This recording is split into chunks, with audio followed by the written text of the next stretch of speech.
Oi, meu nome é Larissa Máximo e eu vou falar sobre anatomia do sistema cardiovascular. Em relação à anatomia do sistema cardiovascular, é importante a gente lembrar que o coração possui 4 cavidades: 2 átrios, átrio direito e o átrio esquerdo, e 2 ventrículos, o ventrículo direito e o ventrículo esquerdo.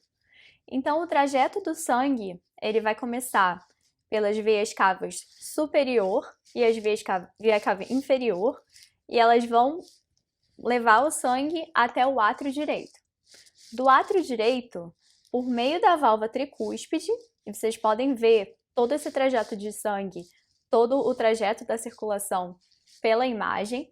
Então, a gente tem do átrio direito até o ventrículo direito por meio da válvula tricúspide, e do ventrículo direito vai sair a artéria pulmonar, que vai se ramificar em artéria pulmonar esquerda e artéria pulmonar direita. E aí de lá o sangue vai para os pulmões, existe a troca gasosa e após isso ele vai chegar até o coração novamente no átrio esquerdo por meio das veias pulmonares, e são 4 veias pulmonares. Chegam 2 de cada lado no átrio esquerdo. Do átrio esquerdo vem por meio da válvula mitral ao ventrículo esquerdo, e após o ventrículo esquerdo, o sangue passa para a aorta. É importante a gente lembrar, na aorta, que a aorta ela vai ter 3 bifurcações. A primeira vai ser a artéria braquiocefálica, que vai dar origem à artéria subclávia direita e à artéria carótida comum direita. E aí a outra subdivisão vai ser a artéria carótida comum esquerda e, posteriormente, a artéria subclávia esquerda. Em relação à prova, obviamente é importante a gente saber a anatomia do coração, é importante a gente saber que a válvula aórtica é tricúspide, porque existem algumas alterações na válvula, por exemplo, a válvula aórtica bicúspide, ela é associada à coartação de aorta, pode estar associada, por exemplo, mas eu acho que o mais importante para o Step 1 seria você saber que o ventrículo direito é o mais anterior das câmaras cardíacas. Então, em caso de um trauma, de um acidente automobilístico, por exemplo, seria a principal parte acometida, ou a primeira cavidade a ser acometida. E, em relação ao átrio esquerdo, é a câmara mais posterior. E por ser a câmara mais posterior, ao ter um aumento do átrio esquerdo, a gente pode ter uma compressão do esôfago e também do nervo laríngeo recorrente. E o paciente pode apresentar com disfagia, rouquidão e até mesmo a síndrome de Horner. O coração, ele possui 3 camadas: o endocárdio, o miocárdio e o epicárdio. E essas 3 camadas, elas são importantes para a gente saber.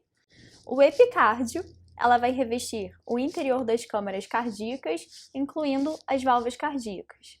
O miocárdio, como o nome já diz, mio, músculo, então é a camada intermediária que vai consistir nessa camada de músculo estriado, que vai ser responsável pelo bombeamento cardíaco, e ele vai ser irrigado pelas artérias coronárias. E o epicárdio, ele também é conhecido como pericárdio visceral. O coração, ele é envolvido pelo pericárdio, e é importante a gente saber o pericárdio fibroso e o pericárdio seroso. E esse pericárdio seroso, ele vai se dividir, em 2. O pericárdio visceral e o pericárdio parietal. E entre o pericárdio visceral e o pericárdio parietal vai estar o líquido pericárdico, que ele é importante para evitar o atrito entre essas 2 camadas. Importante para a prova, e é a parte mais importante desse tópico: pericardite. O que seria a pericardite? Seria a inflamação do pericárdio. E ela pode ser causada por infecção, seja ela geralmente viral ou bacteriana, uremia ou doença autoimune, como lúpus eritematoso sistêmico. O diagnóstico, ele pode ser feito pelo exame físico e pela história clínica, que geralmente é como a gente vai ter uma dica para a prova, e ela pode também ter o ecocardiograma e o eletrocardiograma, que vão ajudar nesse diagnóstico. A dor da pericardite é importante, porque a gente vai saber, numa questão, por exemplo, a descrição da dor e as características de como melhorar e como piorar a dor. Isso vai ser uma dica para a resposta. Então, a dor da pericardite é uma dor empontada, severa e subesternal. E ela é importante porque ela vai melhorar ao se inclinar para frente, que é o famoso termo que a gente usa em inglês, leaning forward, e ela vai ser pior ao paciente deitar-se ou estar em decúbito lateral esquerdo. Ao exame físico também é importante a gente identificar o atrito pericárdico, que pode estar na questão, mas nem sempre vai estar presente. Mas o mais importante é o eletrocardiograma, ele vai ter uma elevação difusa do segmento ST e uma depressão do segmento PR. Então, você pode ter a descrição do eletrocardiograma, ou você pode ter a imagem do eletrocardiograma e você vai ter a elevação difusa do segmento ST. Se for isso, obviamente, com a história clínica, a resposta vai ser pericardite. E o tratamento, e a gente vai falar um pouquinho disso em relação ao capítulo de patologia, para a gente ter mais espaço para falar sobre outras coisas no capítulo de patologia, o tratamento ele vai depender de acordo com a etiologia. Se for uremia, por exemplo, o tratamento vai ser diálise. Se por acaso for uma etiologia bacteriana, a gente vai usar um antibiótico específico. Se for uma etiologia viral, ou às vezes, idiopática, em alguns casos a gente vai usar anti-inflamatórios não esteroidais, colchicina e esteroides. E a pericardiocentese, que é literalmente você colocar e puncionar o líquido pericárdico e retirá-lo, ele vai ser importante porque ele pode ser um método diagnóstico e terapêutico. Diagnóstico porque você está obtendo o material para você fazer análise e investigação, e terapêutico porque você vai aliviar esse aumento da quantidade de líquidos. E é importante também a gente saber para a prova sobre o tamponamento cardíaco, que ele vai acontecer quando esse derrame pericárdico ele vai acontecer de uma forma aguda e vai ter o aumento da pressão do saco pericárdico. Se a gente tem esse aumento agudo e basicamente esse aumento desse líquido pericárdico é significativo, a gente vai ter uma compressão do átrio direito e, consequentemente, vai ter diminuição do retorno venoso, porque fica mais difícil do sangue chegar e entrar no coração, e, consequentemente, uma diminuição do débito cardíaco. Outra consequência, vai ser a equalização das 4 pressões, da pressão nas 4 câmeras do coração. Exame físico, também é importante para a gente, com essas informações, fazer o diagnóstico do paciente. O paciente vai ficar hipotenso, vai ter uma dor torácica em aperto, pode apresentar dispneia, choque, e o aumento da frequência cardíaca também. E o aumento da frequência cardíaca seria um mecanismo compensatório em relação a essa diminuição do débito cardíaco. O paciente pode também apresentar o pulso paradoxal e o mais importante para a prova, que geralmente vão ser os dados que vão estar na questão, que vão te dar o diagnóstico de tamponamento cardíaco, que seria a tríade de Beck. Então, tríade são 3. Sons cardíacos abafados, hipotensão arterial, e o aumento da pressão venosa jugular.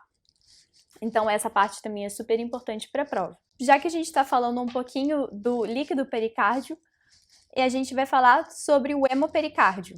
Então, o hemopericárdio, hemo, sangue, então é o acúmulo de sangue na cavidade pericárdica. E ela pode ser causada por neoplasia, então sempre pensar em neoplasia, e se ele pedir uma causa infecciosa, pensar no Mycobacterium tuberculosis.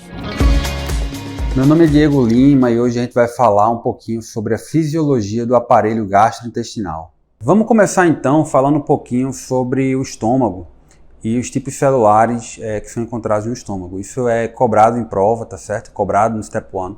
Você precisa dominar não só o tipo da célula, como sua localização, também o que essa célula produz, tá? Então nós temos as células parietais, as células mucosas, as células principais e as células G, tá? Falando um pouquinho das células parietais, elas estão localizadas no corpo e no fundo do estômago e elas são responsáveis pela produção do ácido clorídrico no estômago.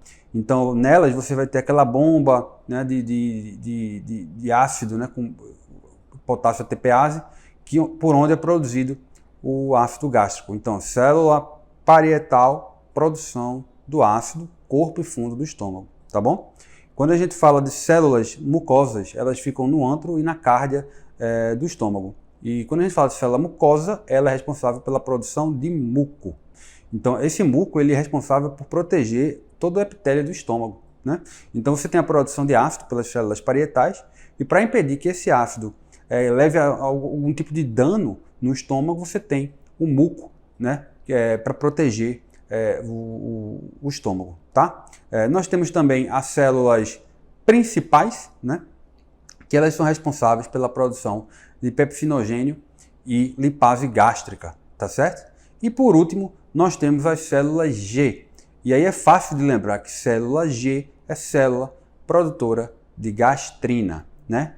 Estão localizadas também no antro, e a gastrina também é responsável pelo mecanismo para a geração, né, do ácido clorídrico no estômago. Agora a gente vai falar um pouquinho das células do intestino, né? Falamos das células do estômago, agora a gente vai para as células do intestino, onde nós temos os enterócitos, nós temos as células caliciformes, as glândulas duodenais de Brunner, que é importante saber, as células de Paneth, né, Paneth cells, e também as placas de Peyer. Tudo isso que a gente está falando, desde as células do estômago, como as células também do intestino, é muito importante e elas são sim cobradas em prova. Quando a gente fala dos enterócitos, são células colunares do intestino e elas têm na sua superfície o que a gente chama de microvilli, né? Que são essas evaginações que aumentam a capacidade do intestino de absorver nutrientes. Então, essas estruturas a gente chama que são em formato de dedo, né? Do inglês é finger-like projections, né? Isso aumenta a área absortiva do intestino para poder absorver mais nutrientes, tá certo? Nós temos as células caliciformes, que são células produtoras de muco, tá? Nós temos as glândulas duodenais, né? Que são glândulas submucosas e secretam bicarbonato. E o que é importante saber, por que elas secretam bicarbonato? Porque você tem o conteúdo ácido do estômago. Então, esse conteúdo ácido do estômago, a célula do estômago, ela está preparada para receber o ácido ali, né? Você viu, a gente falou das células que produzem muco para proteger o estômago. No intestino, não tem esse tipo celular, então você precisa de algo que neutralize o ácido do estômago. E aí vem a glândula duodenal produzindo bicarbonato para poder neutralizar o ácido que vem do estômago. Nós temos também as células de Paneth, que são células exócrinas na parte também das glândulas duodenais, e elas possuem uma enzima chamada lisozima e defensina, que elas participam ali da defesa imunológica na flora intestinal, tá? E temos as placas de Peyer, né?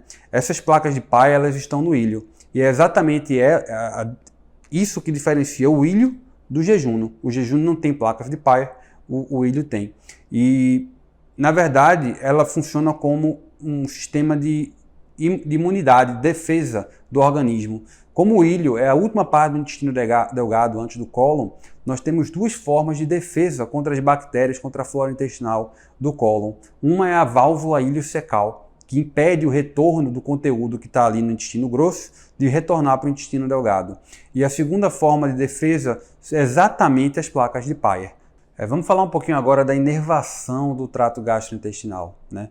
Então a gente sabe que existe o sistema nervoso entérico. E o sistema nervoso entérico, ele é inervado pelo sistema nervoso autônomo, tá?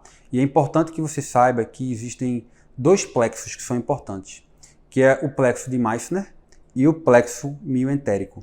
E isso é sim cobrado no Step 1, você conhecer como é que funciona a inervação do intestino. Isso é muito cobrado onde? Isso é cobrado em algumas doenças, como a acalásia, que mexe com esse sistema nervoso entérico esofágico, tá? Então, muitas vezes ele vai te dar um quadro clínico de um paciente com acalásia, mas a pergunta não tem muito a ver com tratamento, não tem a ver com prognóstico, não tem a ver com desenvolvimento de câncer. Ele quer saber de onde veio o problema fisiológico, né? E aí você vai ver que é um problema no sistema nervoso, na inervação esofágica. Falando um pouquinho da inervação do sistema nervoso entérico, você tem o sistema nervoso parasimpático, que ele exerce uma função excitatória no trato digestivo. O que isso quer dizer? Que ele estimula a secreção e a motilidade de substâncias, tá certo? Como a gastrina, né? Como a secreção ácida do estômago, tá? E ele inibe a constrição dos esfíncteres, tá bom? Então, esse é o sistema nervoso parasimpático. Ele é composto pelo nervo vago e pelo nervo pélvico.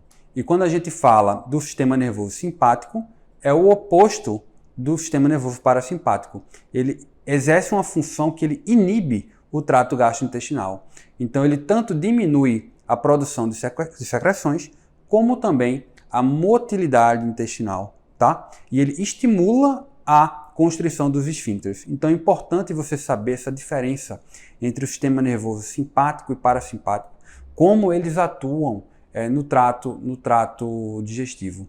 Às vezes ele pode dar um quadro clínico onde o paciente tem algum problema de não conseguir fazer a constrição de esfíncteres onde ele controla, né, o esfíncter externo, retal, por exemplo, anal, né, e aí ele pode fazer alguma pergunta relacionada a um sistema simpático, a um sistema parasimpático. Então fica atento, porque é sempre uma questão que nunca é direta, ela sempre te dá uma informação de um quadro clínico, ela vai lá atrás querer saber detalhes da fisiologia do aparelho, nesse caso do aparelho gastrointestinal. Fala pessoal, meu nome é Anton Lima e hoje eu vou apresentar para vocês a parte 1 da unidade de patologia na psiquiatria. Hoje a gente vai começar falando dos transtornos de personalidade. Os transtornos de personalidade são alterações em traços que seriam normais de personalidade, tá? São aquelas personalidades que são patológicas no que diz respeito ao ambiente em que o indivíduo está inserido. São aqueles traços de personalidade que levam a prejuízos funcionais, a prejuízos sociais para o indivíduo. Então esses são os transtornos e são divididos em 3 grupos de transtornos de personalidade. O primeiro grupo, o grupo A, também conhecido como Cluster A, ele apresenta uma associação genética com traços de esquizofrenia, traços psicóticos, tá? E o Cluster A, ele apresenta 3 transtornos de personalidade. O primeiro deles é o transtorno de personalidade esquizoide, que é aquele no qual o indivíduo ele encontra-se muito isolado, ele não tem nenhum interesse em se relacionar socialmente com outras pessoas, tá? É aquele indivíduo que apresenta um prejuízo de afeto, ele é um indivíduo pouco reativo, tá? É um indivíduo que é muito recluso, não tem boa relação com familiares, muitas vezes apresenta um trabalho, muitas vezes não trabalha ou apresenta um trabalho em que ele não precisa se relacionar com seus colegas. Tá? Então esse é o primeiro transtorno de personalidade do grupo A. Depois a gente tem um transtorno de personalidade esquizotípico, é aquele no qual o indivíduo ele apresenta comportamentos bizarros, comportamentos muito excêntricos, tá? Comportamentos mágicos muitas vezes, com crenças muito bizarras, crenças religiosas muito diferentes. A forma de se vestir também é uma forma de se vestir diferente, né? Bastante excêntrica. Tá? Então esses são os indivíduos esquizotípicos. E tem o terceiro grupo do Cluster A, que são os indivíduos paranoides. São aqueles indivíduos desconfiados com o que está acontecendo ao redor deles. Tá? Aqueles que acham que as outras pessoas estão agindo contra eles o tempo inteiro. Então eles são hipervigilantes, eles são preocupados, como se os outros quisessem sabotá-los de alguma forma.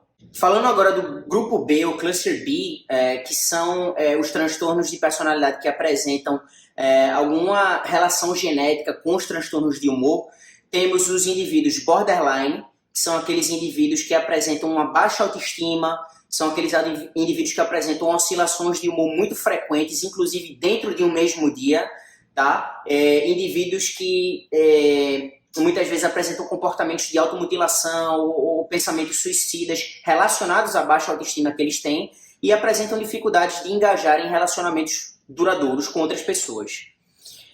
Temos os indivíduos antissociais, tá? O transtorno de personalidade antissocial, que são aqueles indivíduos que quebram regras de comportamento, de convívio social, violam leis, são aqueles indivíduos que podem cometer crimes e fazem tudo isso sem nenhum tipo de remorso, sem nenhum tipo de empatia com os outros, tá? Para que o diagnóstico de transtorno antissocial seja dado, o indivíduo tem que ser maior de idade. Se ele for menor de idade e apresentar esse comportamento, é dado o diagnóstico de transtorno de conduta, que a gente vai falar depois. Existem os indivíduos narcisistas, que são aqueles que gostam de chamarem a atenção dos outros, de receberem elogios, de serem o centro das atenções. Eles muitas vezes se comportam de forma em que demonstram aos outros terem uma autoestima muito elevada, mas na verdade são indivíduos extremamente sensíveis a críticas, tá? Mas não gostam de receber essas críticas e gostam de receber somente elogios. Existe um último grupo de transtorno de personalidade no cluster B, que são os indivíduos histriônicos. São aqueles que gostam de chamar a atenção de forma exacerbada, de forma extravagante. Extravagante é a melhor palavra para definir os histriônicos. Esses indivíduos, eles muitas vezes costumam se vestir de forma sexualmente atrativa, principalmente as mulheres, para conseguirem chamar a atenção dos outros. Os homens, eles costumam se comportar como machos alfa, né, para poderem chamar a atenção dos outros também. Então, a grande diferença entre os indivíduos histriônicos e os narcisistas é que os histriônicos, eles se comportam de forma extravagante. E agora a gente vai falar dos transtornos de personalidade do grupo C ou cluster C. São transtornos que apresentam algum tipo de associação genética com os transtornos de ansiedade. O primeiro transtorno de personalidade é o transtorno de personalidade esquivo ou avoidant. São aqueles indivíduos que têm medo de se relacionarem socialmente por conta do criticismo social que eles possam receber. Então são indivíduos que têm interesse de se relacionarem com os demais, porém eles têm medo do criticismo. Essa é a grande diferença do avoidant ou esquivo para o indivíduo esquizoide do cluster A. O esquizoide, ele não tem interesse nenhum em se relacionar com os outros, mas o indivíduo esquivo, ele tem interesse, porém não faz por conta do medo.